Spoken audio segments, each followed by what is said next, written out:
Hello guys and welcome to another GameCube video. Today we are going to talk about The Day Before. It's a highly anticipated game set to release in early 2023, and back in 2021 the game was actually set to release in June 2022, but the developers called Fantastic decided to push the game into 2023, stating that the transition to a more advanced and adapted open world engine will make the gameplay of The Day Before even more fantastic. However, we have yet to see any new gameplay release regarding the game running on the new Unreal Engine 5, and the last game footage was released on October 13th of 2021.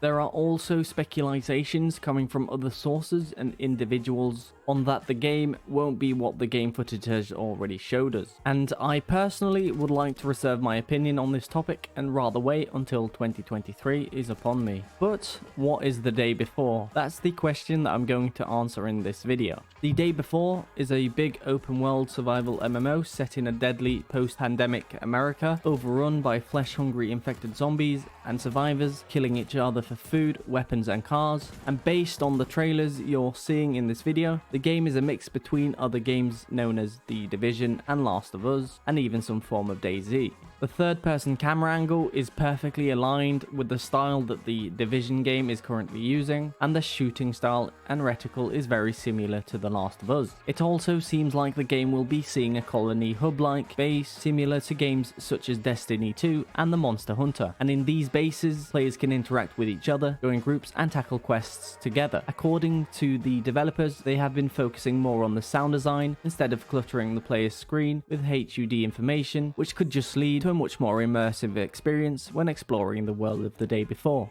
Combat is also looking very clean and simple, and interacting with things such as cars or bigger items to give you cover, it should be feeling like a nice experience. It has also been mentioned by the developer that they've implemented multiple finishes or takedowns depending on the weapon you're having equipped. And another part of the combat system is that carrying too much equipment will cause your character to make more noise while roaming.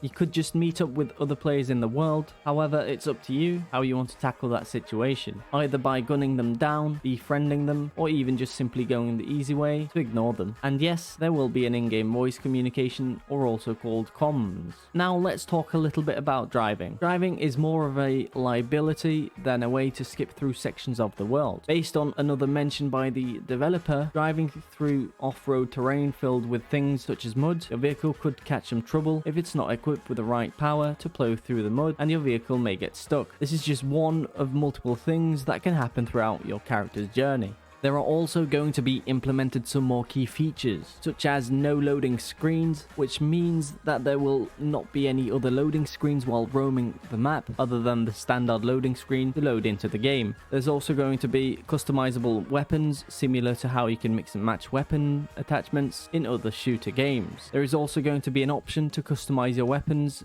based on the loot you have in your backpack. There are also going to be other human NPCs that are located outside of the colony base, which could provide you with quests or sell you items. The developers have also mentioned during an interview that there might be a possible endgame dungeon, but is there an endgame to an open world survival? I wouldn't have thought so. There are currently no new updates regarding if The Day Before is coming to the next gen consoles, but as confirmed it's set to launch on PC, PlayStation and the Xbox Series S and X. The launch date is also set to March 1st, 2023, and there are speculations about an upcoming beta before the launch. It's no doubt that the game looks really good on camera, but let's hope the game delivers when and if the game does launch. What are your thoughts about this game? Let me know down in the comments below, and feel free to leave a like and subscribe, and I'll catch you in the next one.